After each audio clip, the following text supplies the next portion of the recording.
Muito bem, estamos nós dois aqui, eu e meu amigo pastor Flávio, e falando sobre um assunto que é muito importante para esse tempo de clausura, de confinamento, não é?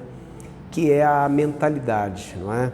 Qual é a capacidade que nós podemos receber da parte de Deus de moldar a nossa mentalidade para vencer, por exemplo, esse tempo tão naturalmente depressivo para tanta gente, não é?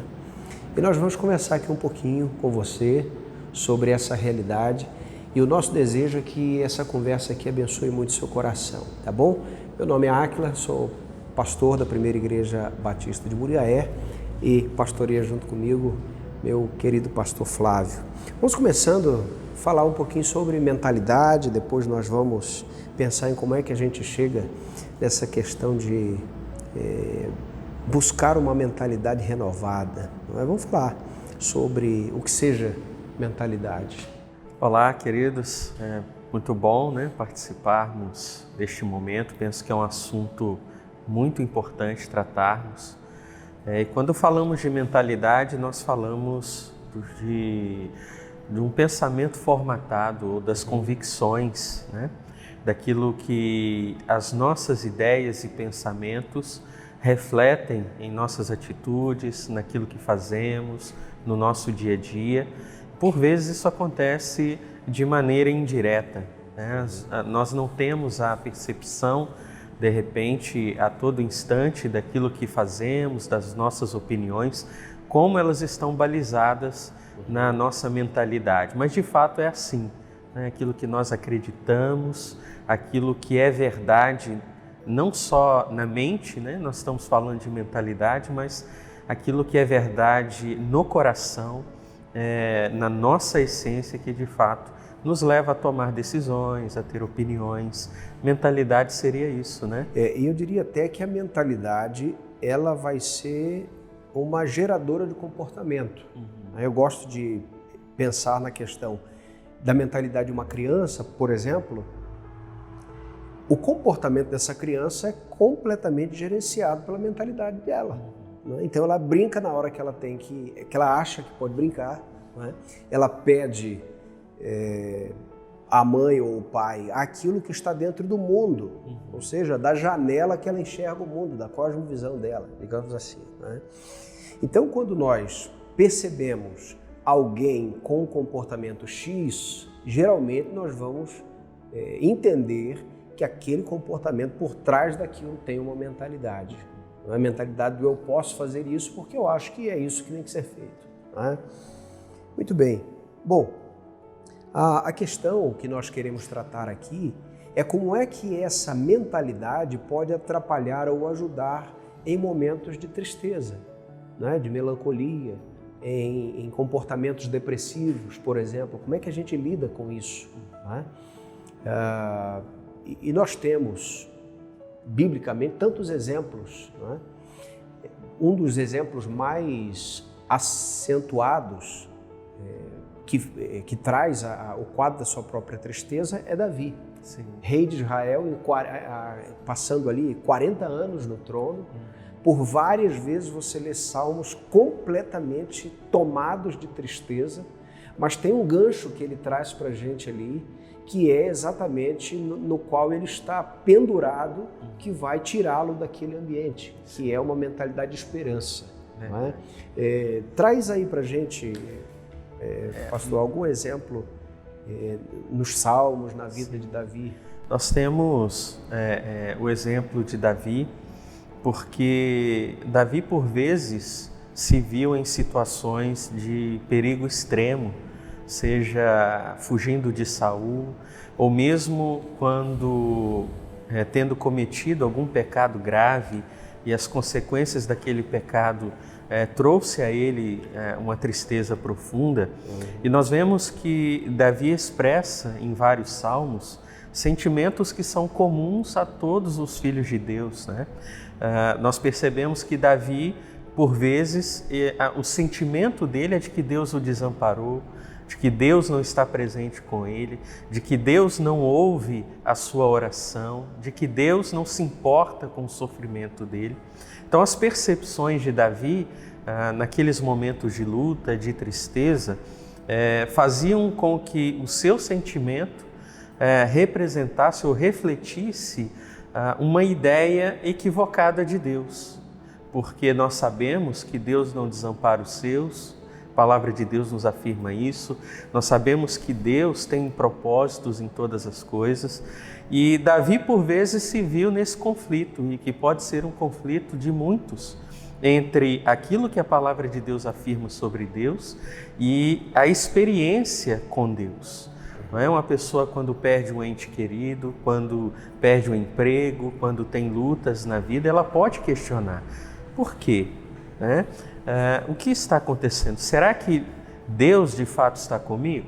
Então nós percebemos isso, e talvez o Salmo 22 seja um exemplo mais claro de Davi. É um salmo messiânico, ele trata dos sofrimentos de Cristo ali, profeticamente, mas Davi fala de um sofrimento real, e ele começa o salmo questionando a Deus: Senhor, Deus meu, por que me desamparaste? Então Davi sentia esse sentimento, né? Ele tinha esse sentimento, e ele então sente-se abatido, fraco. Ele vai falar ali de problemas psicossomáticos, ou seja, o seu próprio corpo físico sofre com aquele abatimento, com aquela tristeza. Só que Davi, ele encontra uma fórmula e nos apresenta essa fórmula. Não é? Como a nossa mentalidade formada a partir de nossa experiência, ela pode ser alterada. Como num ambiente de desesperança, o cristão pode permanecer firme e ter esperança. Então Davi, ele olha para Deus não agora mais a partir da sua experiência, ele olha a partir da história, não é? Porque a nossa vida e a nossa experiência com Deus nesse mundo é medida em poucos dias, mas o Senhor é eterno, não é? Então é difícil nós montarmos na mente uma figura de Deus, ou quem é Deus no nosso coração, a partir apenas de nossa experiência. Não é? Nós teríamos aí uma distorção da realidade de quem Deus é de fato. E Davi, então, partindo disso, no Salmo 22, ele vai dizer no verso 3, 4 e 5, ele diz assim: contudo, tu és santo. Interessante que ele começa o verso 3 com uma palavra aqui que vai mudar a perspectiva, contudo, ou seja, o sentimento dele é de que Deus o desprezou, o sentimento dele é que Deus não ouve a sua oração. Contudo, apesar das percepções dele, apesar daquilo que temporariamente Deus se apresenta, na forma que Deus se apresenta como ausente a partir da visão dele, ele reconhece que Deus não é aquele daquele momento. E ele diz: contudo, tu és santo. E como Davi expressa a santidade de Deus? Por quê? E aí, no verso 4, ele vai relembrar a história, o que Deus realizou na história, ou seja, o Deus verdadeiro não é um Deus confinado às próprias experiências, aos sentimentos, né? Às dores do coração. É um Deus que é o que é eternamente e imutável, nada pode mudá-lo, e ele vai dizer: nossos pais confiaram em ti, confiaram e tu os livraste, clamaram a ti e foram salvos, confiaram em ti e não se decepcionaram. Então nós vemos uma guinada aqui, da tristeza, da melancolia, da depressão, da desesperança, para uma visão da personalidade ou do caráter real de Deus, que é um Deus santo, apesar dos problemas da vida, que é um Deus que socorre, digno de confiança, apesar de nos socorrer no tempo dele e não no nosso, né? Então, Davi não permite que essa mentalidade de desesperança, que foi trazida por aquele momento, tome na sua mente, digamos assim, e também no seu coração, algo que vá além do que possa ir. Porque o cristão sem tristeza, sim, né? Ele pode ficar triste, ele tem lutas, ele tem perdas, claro. Agora, permanecer alimentando esse tipo de pensamento, essa tristeza, é o que a palavra de Deus diz que não devemos fazer. E como então mudar a mentalidade? Olhando para o Deus histórico, digamos assim. O Deus que agiu na história e que age até hoje. Não é? E quando nós vemos que Deus, ainda que aparentemente para nós, haja de forma tardia, Ele age no tempo certo dele e podemos permanecer confiantes. E o fato dessa expressão Deus histórico, né, não quer dizer que Deus não seja eterno, mas Sim. Isaías 64:4 ali, né? Desde a antiguidade não se ouviu, nem com os ouvidos se percebeu um Deus além de ti, que trabalha em favor daqueles que nele esperam. Ou seja, olhar pelo retrovisor da história, apesar de Deus ser eterno, ele tem um portfólio de ações, historicamente falando, que é aquele que conseguimos enxergar, né? E o que nos dá esperança. Quando você estava falando, eu lembrei de um dos inimigos da mentalidade, vamos dizer assim, saudável, não é? Da mentalidade curada, se é que eu posso usar essa expressão. É a mentalidade da comparação. Olhando para os Salmos, Salmo 73, Asaf, né? Meus pés quase resvalaram. É claro, ele inicia o Salmo dizendo, Deus é bom, né? Ele expressa isso, Deus é bom. Mas quanto a mim, ou seja, Deus, ok, mas quanto a mim, quando eu olhei a prosperidade dos ímpios, meus pés quase resvalaram. Eu quase escorreguei. E ele começa a elencar ali várias questões que ele observou ao redor. Ele olha para quem faz o errado e com ele dá tudo certo. Ele está forte, ele está sadio, ele está ganhando dinheiro, está tudo bem com ele, ele parece que não tem problema, ele fala um monte de bobagem contra Deus e o povo vai lá ouvi-lo. E aí ele diz, olha, então eu estou lavando a minha mão na inocência à toa, eu estou buscando o que é correto à toa. Bom, quando é que ele sai desse fosso, não é? Quando é que ele sai desse ambiente de depressão profunda? Quando ele tira os olhos daquilo que está ao redor e olha para as questões eternas. Verso 17 do Salmo 73, né? Até que entrei no santuário de Deus e vi o final dos ímpios. Ora, o que ele está dizendo ali? Eu troquei de janela. Eu estava olhando a história pela janela errada. Em algum ponto, o Senhor me demonstrou misericórdia e me levou a olhar como eu deveria olhar. Não é? O Jonathan Edwards, ele fala muito sobre a questão, ele fala pontualmente sobre a questão dos dias ruins como peças de um grande mosaico. São peças que não têm o menor sentido se consideradas individualmente, não é?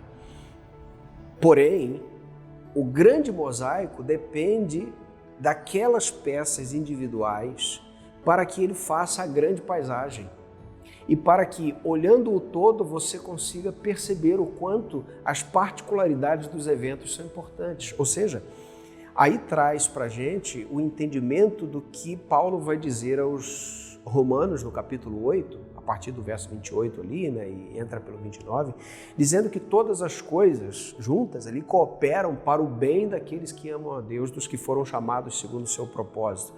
O que ele vai dizer, e o propósito dele ali, o bem ali é ser semelhante a Cristo, né? Todas as coisas cooperam. Filipenses capítulo 1, verso 12, Paulo preso, irmãos, quero pois que saibais que as coisas que me aconteceram contribuíram para o avanço do Evangelho. Veja que ele enxerga um bem maior nas questões mais particulares e mais difíceis. E aí você vê o currículo de Paulo, que é de um sofrimento absurdo. Então eu entendo que essas questões de comparatividade, eu sou assim e fulano não é assim, e eu faço certo e ele faz o errado, então para ele dá certo e para mim não dá certo. Quando nós entramos nessa neurose, porque isso é uma neurose, nós estamos na geração da comparatividade. Eu tenho que ter o que o outro tem, eu tenho que fazer o que o outro faz, e um problema muito grande da mídia é que aquele que está em casa ou está do outro lado da tela, talvez ele raciocine, eu posso não ter o carro daquele camarada, mas eu posso me comportar como ele. Então ele vai se tornar aquilo que o outro é e esquecer daquilo que Deus tem para ele. O que acontece? Eu não sou o outro, e nesse momento que eu tento ser o outro, que eu não entendo que Deus me fez por um propósito, então eu começo a me frustrar profundamente. Interessante que enquanto você fazia essa comparação, me veio à mente o fato de que Asaf trocou a janela do tempo para a janela da eternidade. E que talvez seja a grande dificuldade dos cristãos, porque o mundo, o sistema mundano, a mídia, aponta a visão da humanidade apenas para o tempo. A felicidade aqui, a conquista aqui, o fato de ser aceito socialmente aqui, fazer parte de grupos aqui, não é? Ou seja, desprezando o fato de que Deus nos criou para a eternidade. Talvez um ponto importante para a mudança de mentalidade, principalmente para aqueles que estão em sofrimento, em depressão, em tristeza profunda, é a compreensão de que agora os nossos olhos, antes voltados apenas para a realidade desse mundo, estão apontados para a eternidade, onde tudo vai fazer sentido. Quando Asaf olhou para esse tempo, não fazia sentido, nada fazia sentido. Ele então viu a eternidade, ele viu que os ímpios perecerão e que o tempo da alegria deles aqui será infinitamente curto comparado com a eternidade que Deus prepara para o seu povo, né? E nós vemos isso na vida de Davi também, porque enquanto Davi olhou para o tempo aqui, Davi foi ungido rei por Samuel. Provavelmente ele tinha menos do que 23 anos, era um jovem. Havia recebido a promessa de que seria um rei. Contudo, ele fugiu de Saul por 7 anos, escondendo-se em cavernas, passando por perigos. Dentro desses 7 anos, ele escreveu muitos dos salmos. Por que Deus, que mandou Samuel ungir Davi rei, não o estabeleceu como rei imediatamente? E nós vamos perceber que Davi precisava passar por esta escola para que fosse preparado de fato para ser o rei de Israel, como na vida de José, em que as dificuldades, o fato de ter sido vendido pelos seus irmãos como escravo, ter sido acusado injustamente e sido preso, fez com que na sua vida ele fosse preparado para assumir o papel que Deus tinha para ele. Talvez se olharmos com esse olhar da eternidade, de que as coisas aqui são temporais, a dor ela existe, mas é temporária. A perda existe, mas é temporária. A morte existe, mas é temporária. A lágrima existe, mas é temporária, porque nós viveremos uma eternidade onde essas coisas não existirão. Então essa esperança, ela tende a mudar o nosso sentimento, do sentimento daquele que está abatido para alguém que levanta a cabeça, como o próprio Salmo 3, Davi vai falar, não é? Que levanta a cabeça do abatido, que dá força, que dá conforto, que ele sabe que pode prosseguir, porque essa realidade haverá um dia que falaremos, né? E as coisas velhas já passaram, eis que tudo se fez novo. Então, essa expectativa é que deve mover o nosso coração, entendendo que Deus permanece conosco cumprindo os seus propósitos e que Deus é o Deus bíblico que agiu no tempo e na história para que o seu povo pudesse vencer até o final, né? Ou no final. Jesus vai falar para os seus discípulos, quando está prestes a ir para a cruz, tende bom ânimo, eu venci o mundo. Jesus ali, ele descreve calamidades que aconteceriam com os discípulos em João capítulo 16, que seriam perseguidos, levados aos tribunais, mas Jesus diz a eles: vocês vão passar por tribulações, vocês terão lutas, dificuldades, mas saibam que eu venci o mundo e a minha vitória é de vocês. E Jesus vai dizer, né, que os discípulos deveriam ter paz nele, ou seja, no Deus eterno, no Cristo que morreria e que ressuscitaria, no Cristo que estaria após a sua ascensão, na glória aguardando o dia em que voltaria para nos buscar, ou seja, a nossa paz não depende do mundo. E se nós entendermos isso, isso fizer parte do nosso coração e não apenas daquilo que acreditamos. É possível que os cristãos que nos veem sabem disso, entendem, não é novidade, mas isso precisa penetrar no coração, tem que ser uma verdade do coração e não apenas da mente, né? Para que então se possa experimentar essa paz de fato. Essa coisa do experiencial é importante para a mentalidade, não a gana pela experiência, mas o bom proveito dela. E agora eu quero aproveitar para, vendo a agulha na estrada, ligar a seta para entrar em Eclesiastes. Sim. Que tem uma fatia extraordinária de conteúdo para nós no que tange a tristeza pela vida debaixo do sol. Mas veja, não é alguém triste escrevendo ou descrevendo a vida, não é? Alguns vão dizer que o livro é mal-humorado. Pelo contrário, entendo que Salomão esteja escrevendo ali, né? Alguns vão dizer que não é Salomão, né? Eu entendo que seja. Salomão está descrevendo ali as fases pelas quais ele passou. E nessas fases experimentou muitas tristezas. Então, por exemplo, a busca dele pela felicidade, pelo sentido da vida, já que a gente está falando de mentalidade, principalmente no molde da mentalidade para que nos ajude a sair de momentos depressivos. Ora, olhe para Eclesiastes.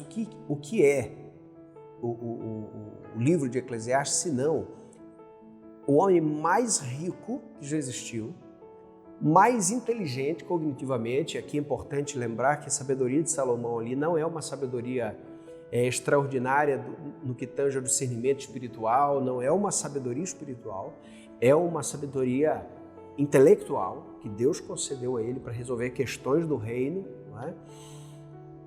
Esse homem que experimentou todos os prazeres, ele vai dizer: olha, não me neguei prazer nenhum, não me neguei qualquer prazer. Veja, o que ele está dizendo no final de tudo? Olha, eu tentei achar pela sabedoria o sentido da vida, não encontrei. Pela inteligência. É o mais sábio que já existiu. Eu tentei pela riqueza, também não consegui. Eu tentei pela busca dos prazeres, nenhum deles satisfez minha alma. Eu tentei pela via da produtividade, ou seja, me entupi de trabalho. Eu fiz, construí, edifiquei, e todas as obras que tanto ele fala ali, quanto o livro dos reis traz, não eram obras públicas, eram obras privadas.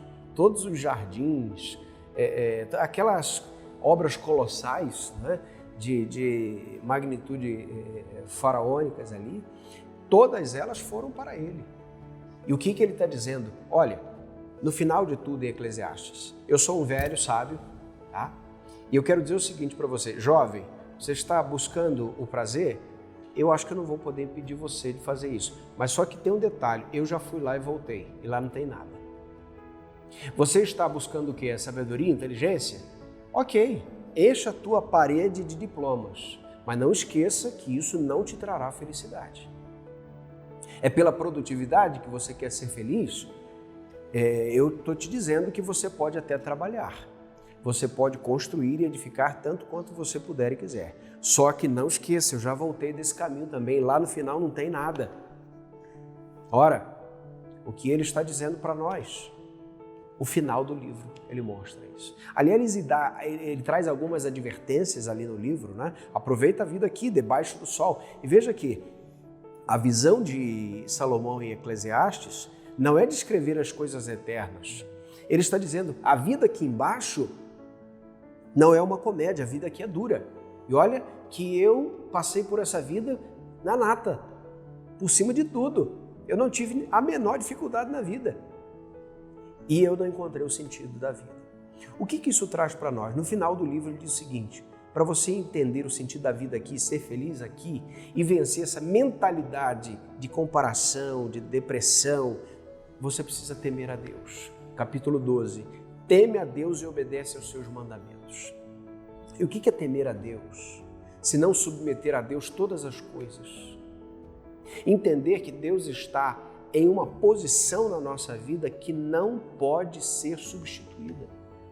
E aqui, amigo, e aqueles que estão ouvindo, eu percebo, estão nos assistindo aí, eu percebo tanta gente tentando encontrar o sentido, tentando encontrar o seu espaço aqui, e nunca vai encontrar, enquanto não entender que não foi feito para aqui. Salomão vai dizer no capítulo 3, Deus fez o homem e colocou a eternidade dentro dele, ou seja, o pedaço de nós que clama por sentido é o eterno. Não é o imanente, não é o que eu vejo aqui, não são as coisas que os meus olhos percebem. Ou seja, a suma de Salomão, a tese de Salomão é, debaixo do sol, você não encontra sentido em nada. Então erga os seus olhos para a dimensão da eternidade. Pise nesse chão, mas ande como quem olha para a eternidade. Mais uma vez, Jonathan Edwards, com a sua oração, grava, Senhor, a eternidade nos meus olhos. Tá? Aí está a mentalidade, ou seja, a mentalidade do consumo não nos leva a lugar nenhum, a mentalidade hedonista não me leva a lugar nenhum, do prazer, a mentalidade da produtividade, por melhor que seja, não me leva. Eu preciso compreender então que eu não posso mirar as coisas do aqui e agora para vencer as coisas difíceis desse tempo. A verdade é que crer de fato nas coisas eternas envolve ter um coração convicto dessas coisas, de maneira que seja o trabalho que eu realizo, seja o estudo buscando de fato ter uma profissão, seja o que for que fizer na vida, buscando formar uma família, possivelmente ter filhos, deve envolver essa mentalidade. Quando ela invade a nossa vida. Exato, né? Às vezes percebo, pastor, que a preocupação do cristão, ela envolve muito essa realidade aqui, desprezando a eternidade. Por exemplo, uma preocupação de pais com os filhos na formação intelectual desses filhos e uma preocupação, se é que há, menor na formação espiritual desses filhos, como se fosse mais importante um sucesso profissional dos filhos do que um sucesso espiritual, de que de fato se tornem servos do Senhor e recebam a glória como herança. Então, é importante que o cristão tenha em mente que enquanto essa chave não virá, de não apenas ter consciência das coisas eternas, mas de viver a realidade que as coisas eternas são mais importantes porque são atemporais, continuará sofrendo. Aí nós vamos ver as frustrações daquele que busca a alegria, a felicidade no casamento, no cônjuge, né? Aquele que busca a alegria, a felicidade na formação dos filhos, no sucesso profissional e em tantas áreas, né? Seja financeira, o que for, e fazem como Salomão. Ao chegar no cume dessa busca, não encontram nada. Veem que não há nada lá, né? Não se sentem satisfeitos. Agora, você não acha, amigo, que há uma confusão grande entre a tirania da selfie, ou seja, todo mundo tem que sorrir, e uma natureza particularmente mais melancólica de alguém. Vamos falar dos artistas.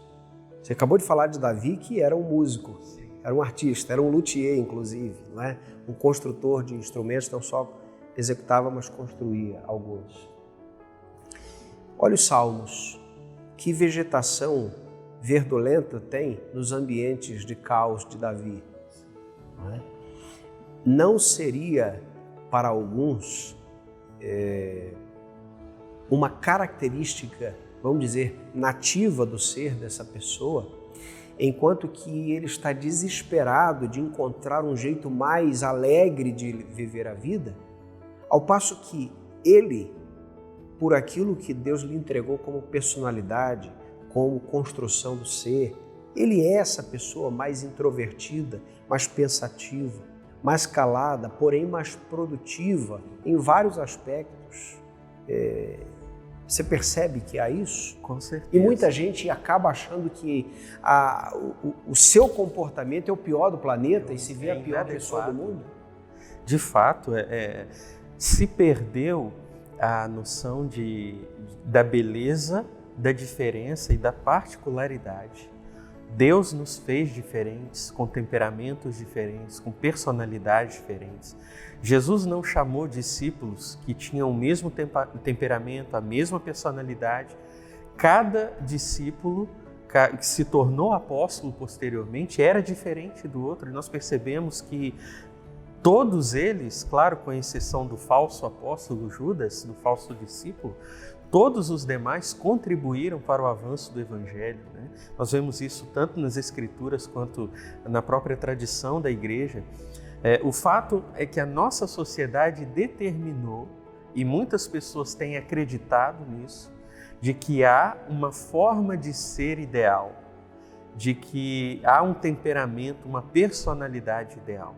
Daqueles que são extrovertidos, daqueles que são capazes de fazer as pessoas rirem, daqueles que sorriem o tempo todo, daqueles que se destacam no meio de um grupo.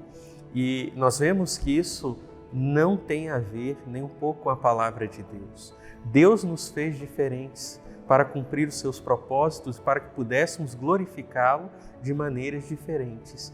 Uma pessoa que tem um temperamento melancólico, uma pessoa que tem uma personalidade mais introvertida, ela não é de forma alguma inferior àquele que tem um temperamento mais extrovertido. É apenas diferente. Nós vamos notar que as pessoas introvertidas, elas geralmente são mais sensíveis, não é? O que as torna, em muitos casos, artistas, músicos, pintores, escritores, etc. Essa característica é muito positiva nesse aspecto, né? Coisa que provavelmente uma pessoa mais extrovertida tenha dificuldade de ter mais empatia, inclusive pela dor do outro, entre outras coisas. Então, Deus foi quem nos concedeu personalidades diferentes. E às vezes as pessoas, pastor, percebemos que elas tendem a olhar para a própria personalidade, uma personalidade mais retraída, e acreditar que elas possuem um problema por causa disso. E que elas precisam de ajuda para mudar a sua forma de ser. Quando a Bíblia fala, principalmente daqueles que são tímidos, que não herdarão o reino do céu, a Bíblia não está falando desse tipo de personalidade. A Bíblia está falando daqueles que têm vergonha do Evangelho, não é? De falar do Evangelho, de testemunhar da sua fé a outros. Agora, existe a mentalidade tímida, ou melhor, a personalidade tímida, o caráter tímido, e que é útil para o Senhor da mesma maneira. Não é? Então, essa opinião de que se é tímido, se é um pouco retraído, se é mais melancólico, está doente, precisa de algo, realmente é imposição da nossa sociedade e às vezes a própria pessoa de não conseguir aceitar a sua própria personalidade, porque ela vê que não se destaca no meio das pessoas, tanto quanto outros com uma personalidade diferente. E o fato é que não, e Deus a criou assim, e que há propósitos para a vida dessa pessoa assim. E o temperamento melancólico, a personalidade melancólica não tem a ver com doença, com problema, com pecado, de maneira nenhuma. É claro que a gente não descarta a possibilidade de alguém poder e ter necessidade de tratar algum nível, né, de... A gente percebe que aqueles que têm o temperamento melancólico são mais suscetíveis à enfermidade da depressão, não é? Isso é um fato, isso é real. Inspiram mais cuidado. Exatamente. Mas há uma medida que é dele mesmo. Mas há uma medida que é dele. Então, essa... E que é benéfica, né? É benéfica. A visão dele do mundo é mais detalhada. Sim, ou detalhista. Né? Exatamente. Bom, vamos terminar esse momento falando um pouco sobre como é que o Evangelho nos ajuda a ter uma mentalidade do alto. Não é? E quando nós falamos aqui mentalidade do alto, nós estamos falando sobre pensar nas coisas de cima. Colossenses capítulo 3, verso 2, não nas coisas de baixo. Por que ele está falando pensai nas de cima e não nas de baixo? Será que ele está dizendo, olha, pense em nuvem, em anjo, e não pense em terra, em câmera? Não, não é isso. Ele está dizendo a mentalidade precisa ser uma mentalidade de cima, não é? Uma mentalidade de eternidade, de longo prazo, digamos assim, não é? Se é que eternidade tem prazo. Paulo vai falar... A igreja, não é, que está em Filipos, aos Filipenses, ali no capítulo 4, olha, vocês não devem andar ansiosos por coisa alguma. Ele vai falar isso lá em Filipenses 4. Vocês devem andar com ações de graças. O que é ação de graça? Mentalidade. Gratidão não é uma ação, é uma mentalidade. Veja. Assim como a ingratidão é uma ingratidão mentalidade. É uma mentalidade. Exatamente, exatamente. E Deus, com a paz que ultrapassa o entendimento, não é? Guardará o vosso coração e o vosso pensamento. Olha só, capítulo 4, verso 7. Deus guardará o vosso pensamento. O que é isso? Mentalidade. O que é mentalidade? É aquilo que gerencia o comportamento. Onde é que Paulo estava aqui? Na Disney? Não, ele estava preso. Ele estava preso. Ele acabou de dizer, capítulo 4, verso 4, né, versos anteriores aqui, alegrai-vos sempre no Senhor, outra vez vos digo alegrai-vos. Isso está na mente dele o tempo todo. Bom, e depois ele vai dizer que é amável, justo, boa fama, alguma virtude, algum louvor, nisso pensai. Ora, o que significa isso, senão a capacidade que o Espírito dá aos filhos de Deus de substituir pensamentos? Isso não é questão só cognitiva, isso não é questão intelectual. Essa é uma capacidade espiritual que o Filho de Deus recebe pela via do Espírito Santo que lhe foi dado. Ou seja, eu estou sendo saturado por pensamentos que me trazem emoções que me levam para a fossa da existência. Agora, como disse Jeremias lá, naquele turbilhão de tristeza, de lamentações, porque Lamentações é um livro queixa ali, não é? Quero trazer à memória aquilo que me traz esperança, ou seja, o coração de Lamentações de Jeremias capítulo 3, verso 21 ali, por ali. Quero trazer à memória aquilo que me traz esperança. O que é isso? Eu quero agora deixar todos os pensamentos que me levam ao fundo do poço e trazer à memória o que me traz esperança.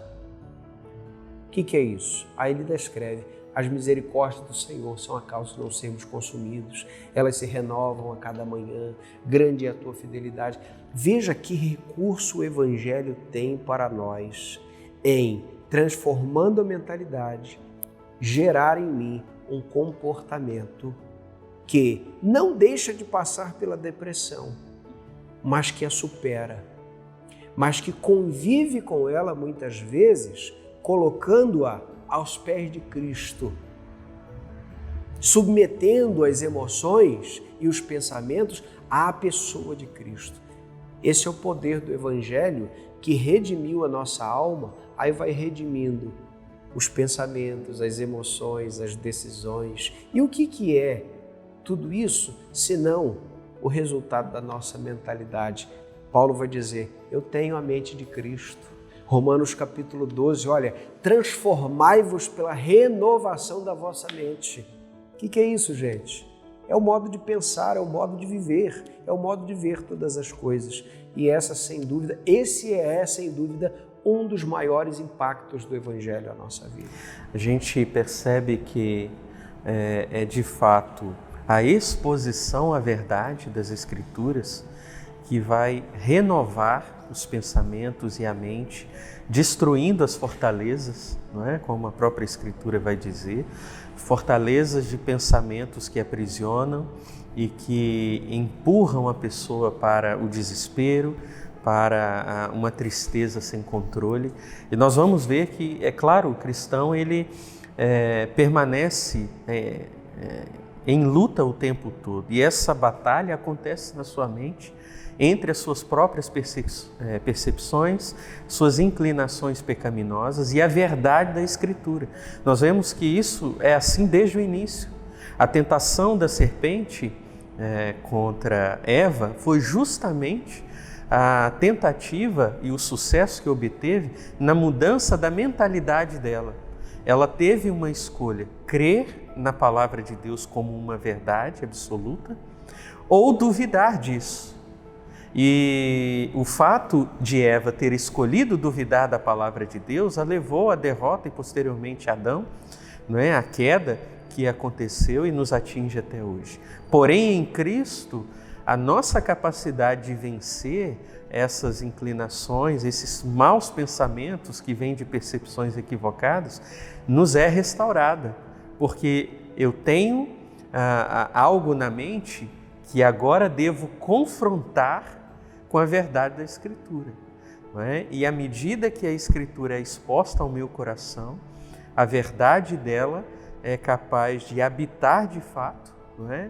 Para que a minha mentalidade seja alterada. Quando eu tiver dúvida, o Espírito Santo trará à minha mente a verdade da Escritura para combater. Não é?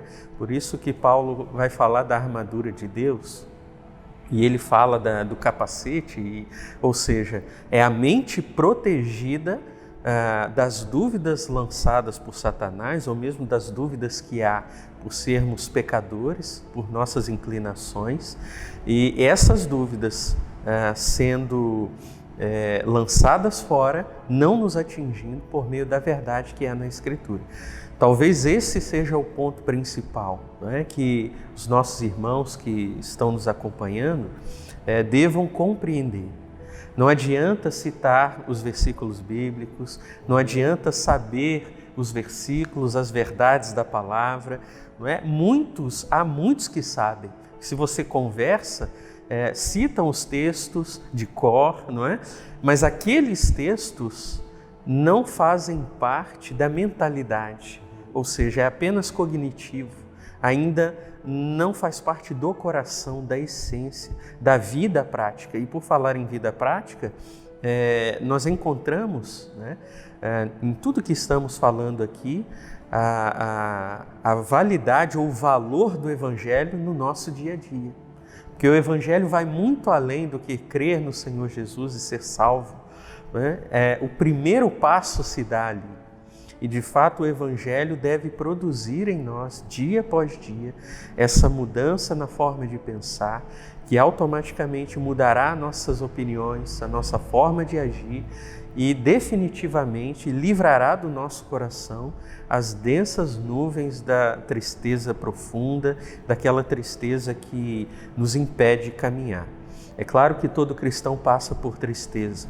O problema é quando essa depressão, essa tristeza, ela impede o cristão de viver a sua vida, de seguir em frente, de trabalhar, não é? De ter o seu momento de culto ao Senhor, entre outras coisas. Nesse momento é preciso repensar e buscar na palavra, não é? No Evangelho de Cristo, essa mudança de coração que de fato trará significativa paz, né? Como a palavra de Deus diz, uma paz que excede todo entendimento. Muito bem, gente, terminamos aqui a nossa conversa sobre como é que a mentalidade renovada pode nos ajudar a vencer os momentos de tristeza e de depressão. Espero que vocês tenham sido abençoados aí com o nosso conteúdo e Deus abençoe a vida de vocês. Pastor Flávio, obrigado. Eu que agradeço, uma oportunidade tão grande de falar de coisas tão importantes. Espero também que o Senhor edifique a vida dos irmãos e que os irmãos se sintam fortalecidos, não é? Pela palavra de Deus e consigam vencer as batalhas que esse tempo tem imposto a nós. Deus abençoe a todos. Até a próxima. Deus abençoe.